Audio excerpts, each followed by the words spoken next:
Bonjour et bienvenue. Aujourd'hui, on plonge dans un univers assez discret, mais puissant, celui des grands cabinets de conseil et leur influence sur les États. Oui, bonjour. On parle de BCG, McKinsey, Bain, des noms connus, mais dont le rôle exact dans les décisions publiques est souvent assez flou. Exactement. On va s'appuyer sur une analyse qui parle même d'État-conseil, une sorte de pouvoir occulte.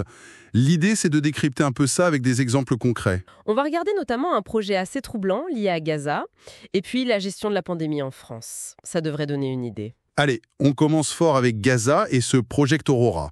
Selon les sources qu'on a consultées, des gens de Boston Consulting Group, BCG donc, auraient carrément modélisé un plan. Oui, un plan pour déplacer plus de 500 000 Palestiniens vers des pays comme la Somalie, apparemment. Pour le compte d'hommes d'affaires israéliens, et un coût estimé à 5 milliards de dollars. C'est énorme. Effectivement. Alors BCG, d'après les documents, a réagi en disant que le projet n'était pas autorisé et ils ont licencié les responsables. Ça, c'est la version officielle. Mais l'analyse suggère que ça pourrait être plus complexe. Bah oui, elle pointe le rôle de BCG dans la création d'une fondation, la Gaza Humanitarian Foundation, la GHF, et cette fondation a été critiquée d'ailleurs pour la gestion de ces sites d'aide jugés dangereuses. D'accord.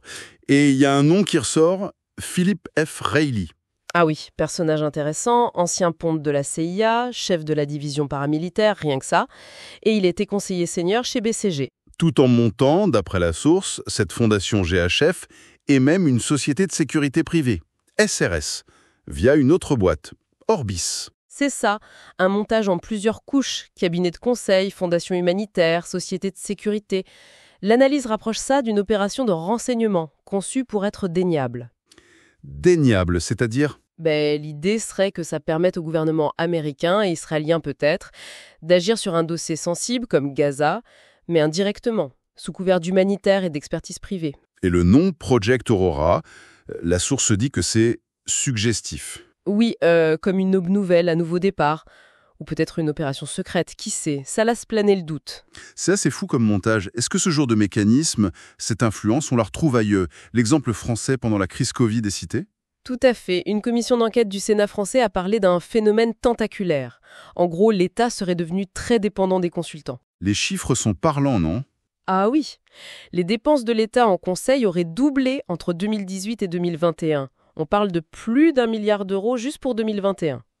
Et le tout avec une grande opacité, selon le rapport sénatorial. Et McKinsey, par exemple, a joué un rôle majeur dans la campagne de vaccination. Exactement.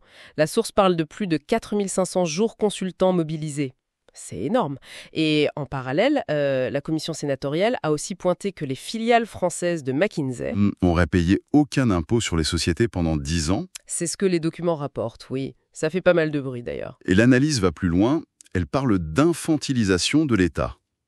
C'est un terme fort. Oui, en citant des auteurs comme Mazzucato et Collington, l'idée c'est qu'à force d'externaliser la réflexion stratégique, l'administration perd ses propres compétences, sa mémoire. Elle devient dépendante, en quelque sorte. Voilà.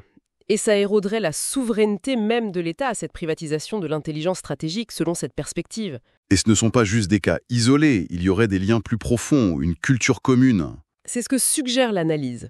Elle prend l'exemple d'Orit Gadish, la présidente de Ben & Co, fille d'un colonel israélien, elle-même passée par l'armée dans une war room. Et cette expérience militaire aurait façonné sa vision du Conseil. Oui, l'analyse souligne sa proximité supposée avec le milieu de la sécurité israélien.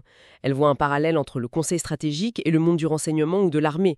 L'analyse, la stratégie et surtout la discrétion. Il y a aussi ce lien mentionné entre Boston et Tel Aviv via Netanyahou et Mitt Romney. Oui, il se serait connu chez BCG, bien avant que Romney ne cofonde le fonds d'investissement Bain Capital. L'analyse les présente comme partageant une idéologie très favorable à la privatisation.